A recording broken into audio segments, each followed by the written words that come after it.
Bonjour, c'est juste pour vous donner une petite visite vidéo du bateau Draco. Donc c'est un voilier en aluminium, coque aluminium avec superstructure, avec juste les parties blanches en superstructure là qui sont en composite. Donc c'est un Dexel Dune construit par le chantier GFA de 14,50 m. Je vais aller un petit peu rapidement, mais vous pouvez évidemment mettre pause à la vidéo à n'importe quel moment si vous voulez voir certains détails. Donc on va grimper à bord. Donc commençons par le cockpit. Donc il y a des winches là, ils sont tous manuels avec la barre qui est à tribord. Les instruments, ça c'est les instruments que j'utilise le plus. Donc il y a le pilote et deux instruments multifonctions et il y a tout ce qui est instrumentation là pour le moteur. Il y a de l'hydraulique là pour le vang et puis la bordure. Ça c'est la commande pour le moteur. Là il y a un gros coffre qui ouvre. Je vais l'ouvrir, c'est un petit peu pas très bien rangé à l'intérieur actuellement. Je suis juste en train de fermer un peu le bateau. Mais c'est un gros coffre en fait qui va depuis cette paroi là, qui revient en arrière et qui vient jusqu'à la paroi blanche que vous voyez ici. Donc c'est un assez gros coffre. Et puis il s'étend à peu près jusqu'à ce niveau ici, à l'intérieur. Donc ça c'est un grand coffre. Là il y a un accès pour tout ce qui est safran derrière, le pilote, le chauffage. Donc là on a une table. Dans la table il y a le radeau de survie qui est dedans. Donc on ouvre ces clapets là.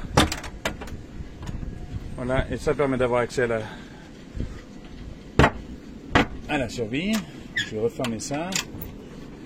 Les portes sur les côtés.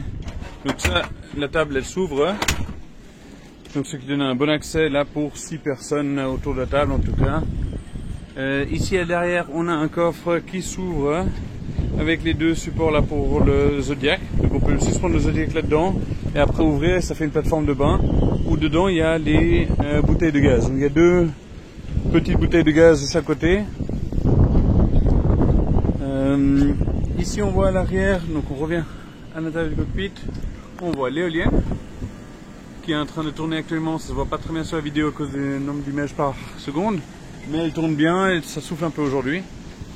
De l'autre côté on a encore un autre mât d'antenne là, donc avec tout ce qui est Navtex, le GPS supplémentaire et un réflecteur actif de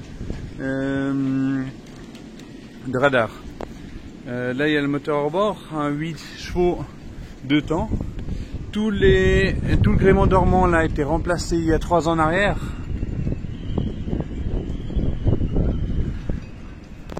Donc le bateau il est gréé en 4, donc avec une grande voile et puis 2 voiles avant. Les 2 voiles avant sont toujours en rouleur et il y a aussi un étai largable pour un tourmentin. Donc on a le Genoa. À peu près depuis les 7/8e. Comme c'est les 7/8e, on a des verstins qui sont à l'arrière. Et après là, on a des supports pour. Je suis désolé pour vous si jamais, si vous ne m'entendez pas très bien. Mais là, on a des supports pour l'étai largable. Je rentre dans le coffre. Le coffre il est assez grand. Actuellement, il est pris par ces deux réservoirs là. Mais on arrive à. Moi personnellement, je mesure 1,88 de haut, je peux me mettre debout dedans. Je vais refermer ça. Là en dessous, il y a le guindeau que vous avez vu sur les photos. Donc les photos étaient prises très récemment, sont identiques. Et là il y a l'encre que j'attache évidemment.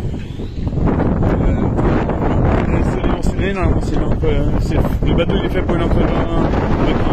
Actuellement j'ai mis une encre de 35 kg juste pour être sûr que ça tienne. Bah, j'ai jamais glissé. Vous voyez là il y a un tango de Zodiac qui est une coque aluminium avec des boudins en nipalon. Ça veut dire que c'est super résistant. Maintenant pour le pied du mât. On a toutes les manœuvres de la grande voile, sauf pour l'écoute évidemment, sont au pied de mât. Donc on a les 3 riz ici, 1, 2, 3. On a la drisse de SPI qui est utilisée aussi pour hisser le Zodiac à l'avant. On a la cloche pour le tangon de SPI que j'utilise souvent pour le génois ou la trinquette. Et on voit ici l'état largable. On peut accrocher tout à l'avant. Là il y a un winch qui lui est manuel. Et puis de l'autre côté là il y a un winch qui est électrique avec 2 vitesses. C'est monté seulement. Parce que pour lâcher il suffit de choquer l'écoute ou la drisse. Mais c'est 2 vitesses. Donc ça c'est la vitesse lente. Et ça c'est la vitesse rapide. Pour ce qui est de la baume c'est une baume en forme de canoë comme ça, elle est arrondie, ce qui permet que la voile reste bien dedans. Donc ça là, la grande voile qui est à l'intérieur, ça a l'air vide, mais en réalité la grande voile est à l'intérieur, comme vous pouvez voir quand je l'ouvre. Ça c'est super pratique, c'est vrai que du coup la voile elle reste bien en place. J'ai quand même mis des lazy jacks juste pour aider la descente, mais a priori c'est pratiquement pas nécessaire. Donc là vous voyez les basses-lacs qui reviennent en arrière. Vue du mât, puis en bas du pied du mât là. Donc là on monte. Et vous voyez le radar, les lumières de pont. Et puis le haut du mât. Le radar a été remplacé aussi il y a 3 ans en arrière, comme beaucoup d'électronique. Sous la baume, là vous voyez le vérin hydraulique. Et vous avez un frein de baume et une retenue de baume, un rail pour la grande voile. Et ce bimini, ce petit taux qui nous permet de protéger. Il commence à pleuvoir à l'intérieur, donc je vais juste me mettre un petit peu à l'intérieur. Donc voilà, donc là on voit, ça c'est l'entrée de la cabine. Ces portes, c'est des portes qui sont isolées, qui résistent vraiment bien si jamais il y a de grosses mers qui s'y rentrent dedans. De toute façon, tout ce cockpit, il a des gros écoulements ici à l'arrière, d'un côté, de l'autre côté. Et au fond de ça, ça marche super bien. Donc voilà, donc ça c'est à peu près tout pour le haut. Là il y a une boussole. On a une assez bonne vision ici depuis là-bas. Donc ça je vais mettre à ma hauteur de tête. Donc on peut bien se voir sur le côté aussi. Quand on est assis à l'avant ici, on voit bien les voiles. Depuis l'extérieur évidemment aussi. Donc franchement, moi je suis super content avec ça.